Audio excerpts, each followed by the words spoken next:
The Greens. Chers collègues, j'avoue que j'aurais aimé que ce Parlement soit à la hauteur de la fierté des Tunisiens qui ont su abattre le dictateur Ben Ali. Chers collègues, le dictateur est tombé, mais la dictature, la structure de la dictature existe toujours en Tunisie. Et aujourd'hui, il faut faire très attention.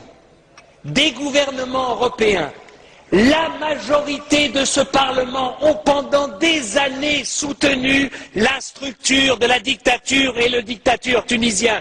Encore la semaine dernière, la majorité des groupes refusaient un débat sur la Tunisie et refusaient une condamnation de Ben Ali.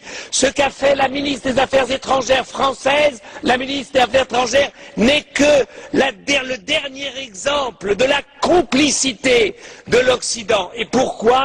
Pour la peur, parce qu'on avait peur de l'islamisme. On a raison d'avoir peur de la dictature, de l'islamisme. Mais quand on a vu ces jeunes, quand on a vu ces Tunisiens qui n'avaient rien d'islamiste, qui se battaient pour la liberté, et M. Sidi Bouzid, qui s'est immolé, c'est le Yann Palach de la Tunisie, et quand Yann Palach s'est immolé, tout ce Parlement était derrière lui. Nous ne sommes même pas capables d'être derrière Sidi Bouzid. Voilà la vérité de ce Parlement.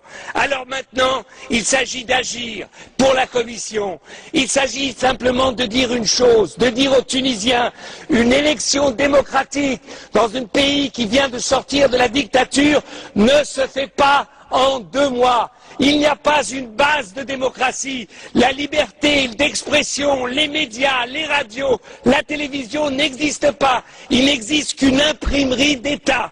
C'est pour cela que je demande à la Commission qu'elle prenne l'argent de l'accord d'association et qu'elle mette cet argent au service de la liberté d'expression en Tunisie et non pas au service d'organisations gouvernementales tunisiennes.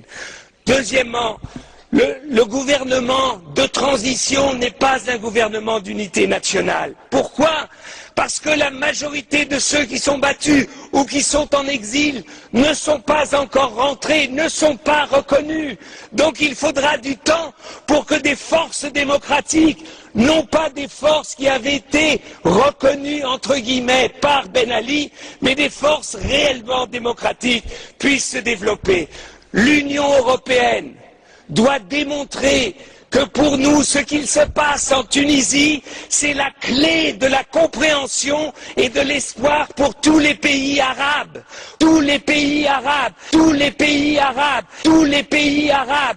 Démocratie et islam veulent aller de pair. Et si nous sommes capables de soutenir la démocratie tunisienne en train de naître, eh ben nous verrons qu'en Égypte, en Jordanie, en Syrie et partout, le peuple et les peuples vont s'élever contre leurs dictateurs.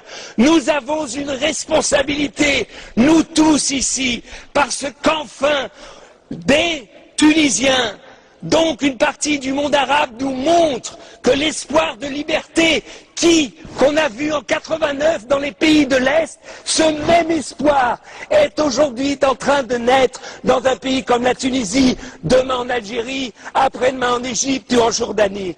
Donc, c'est pour ça que c'est inimaginable que ce Parlement, eh bien, reste assis, dit « Oh oui, peut-être, on ne sait pas.